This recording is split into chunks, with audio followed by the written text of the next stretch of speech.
নমস্কার বন্ধুরা, সবাই কেমন আছেন? আশা করি সবাই খুব ভালো আছেন।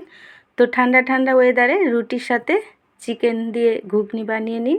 তো তার জন্য আমি মটরটা সিদ্ধ করে নিয়েছি, আলুও কেটে নিয়েছি। তো চিকেনটা আমি এখানে ছোট ছোট করে কেটে নিয়েছি। তো এখানে আমি এখন রান্নাটা করে নেব। কড়াই বসিয়েছি, তো তেল দিয়েছি। তেলটা গরম হয়ে গেলে এখন আমি আলুগুলো ভালোভাবে ভেজে নেব।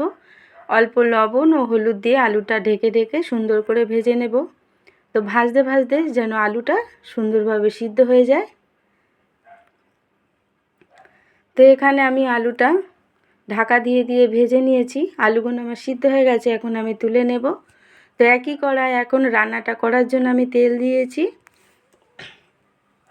তেলের মধ্যে অল্প চিনি দিয়েছি স্বাদ ও রঙের জন্য। তারপরে আমি গোটা গরম মশলা দিয়ে এখন আমি পেঁয়াজগুলো দিয়ে দেব। তো পেঁয়াজটা হালকা ভাজা হয়ে গেলে তারপর আমি এখানে রসুন পেস্টটাও দিয়ে দেব। তো তোমরা চাইলে আদা রসুনের পেস্ট একসাথে দিতে পারো। তো আমি প্রথমে রসুন দিয়েছি, হালকা নাড়াচাড়া করে তারপর আদা পেস্টটা দিয়েছি।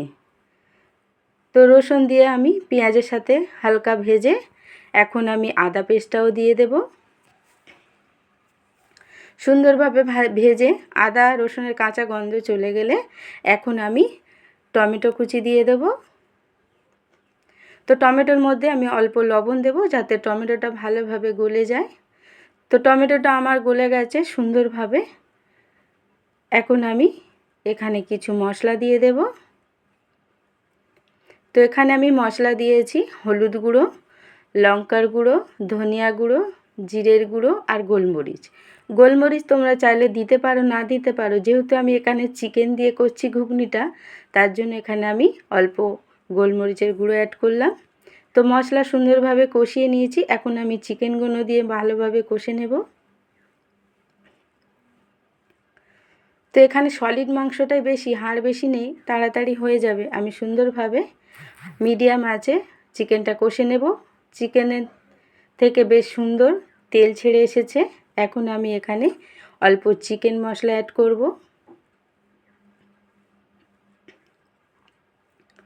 তো এখানে চিকেনটা সিদ্ধ হয়ে গেছে, এখন আমি হাফ চামচ এখানে চিকেন মশলা দিয়েছি। তো চিকেনটা সুন্দরভাবে কষা হয়ে গেলে এখন আমি আলু ভাজাগুলো দিয়ে দেব। হালকা নাড়াচাড়া করে তারপর আমি মটর সিদ্ধটাও দিয়ে দেব। মটর সিদ্ধ দেওয়া হয়ে গেছে, এখন আমি ভালোভাবে কষিয়ে নেব। তো চিকেনটা ভালোভাবে কষিয়ে নেবে তোমরা, না তো চিকেনের যে কাঁচা গন্ধটা থেকে যাবে ঘুগনির মধ্যে। এখন আমি পরিমাণ মতো লবণ দিলাম।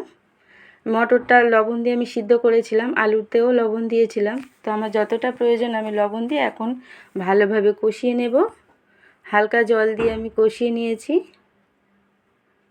তো এখন আমার যতটা প্রয়োজন আমি এখানে জল দিয়ে দিলাম। ঘুগনিটা আমি বেশি ঝোল করব না, মাখা মাখা করব। তো ঘুগনি আমার প্রায় রেডি হয়ে গেছে। এখানে আমি কিছু মশলা অ্যাড করব। তো এখানে আমি মশলা দিয়েছি অল্প চিকেন মশলা, চানা মশলা ও জিরে ধনে হালকা ভেজে গুঁড়ো করেছিলাম, সেই মশলাটাও দিয়ে একটু নাড়াচাড়া করে ফুটে উঠলে এখন আমি নামিয়ে নেব। কেমন হয়েছে বন্ধুরা ঘুগনিটা আমাকে জানিও কমেন্টে।